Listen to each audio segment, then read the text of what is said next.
প্রথমত আমাদের এবার বন্যা পরিস্থিতি এত খারাপ না এবং আমাদের হাসপাতালের উপর কোনো বন্যাজনিত কোনো বাড়তি চাপ তৈরি হয় নাই। আমাদের দৈনন্দিন কার্যক্রম স্বাভাবিকভাবে চলতেছে। তারপরেও যেহেতু গত বছর আমাদের এখানে একটা ভয়াবহ বন্যা হয়েছে, এটা মাথায় রেখে এখন আবার বর্ষাকাল চলতেছে, যে কোনো সময় হইতে পারে।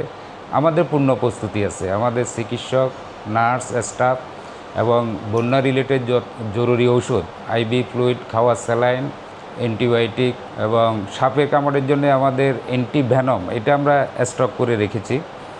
তো এগুলো আশা করি আমরা এবারে ভালোভাবে মোকাবেলা করতে পারবো। যদিও এখনও পরিস্থিতি আমাদের এত খারাপ না, আমরা স্বাভাবিকভাবে আছি, এটার জন্য আমরা বাড়তি কোনো চাপ নিতেছি না।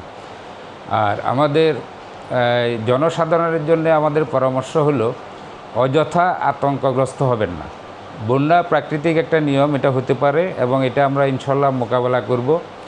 আর আমাদের ভালনারেবল গ্রুপ হলো বাচ্চা এবং মায়েরা, এদেরকে একটু সাবধানে সবাই রাখবেন যেন বৃষ্টির পানিতে না ভিজে। বন্যার পানিতে অযথা অনেক বাচ্চা দেখা গেল যে খেলতে খেলতে বন্যার পানিতে নেমে একটা দুর্ঘটনা ঘটে গেল। মেইনলি রোগগুলো হয় খাবার পানি। এই খাবার পানিটার ব্যাপারে সবাইকে সাবধানে থাকতে হবে। টিউবওয়েলের পানি হোক, যেই পানি হোক, ফুটিয়ে খেতে হবে, ঠিক আছে। আরেকটা হলো খাবার থেকে হবে, খাবার থেকে যেটা হয় ডায়রিয়া, ডিসেন্ট্রি। তো এই জিনিসগুলো একটু সাবধানে ডিল করলে আমার মনে হয় খুব একটা অসুবিধা হবে না। সাপের কামড়ের ওষুধ আমরা স্টক করেছি এবং আমরা আগেও অনেকগুলো রুগী, এটা শুধু বন্যা না, যে কোনো সময় স্নেক বাইটের রুগী আসতে পারে এবং আমাদের এখানে আসলে মোটামুটি আমরা রুগী সেফ। আমরা সিম্পল একটা টেস্ট করব, যদি বিষাক্ত সাপ হয় আমরা অ্যান্টিভেনম চালু করে দিব।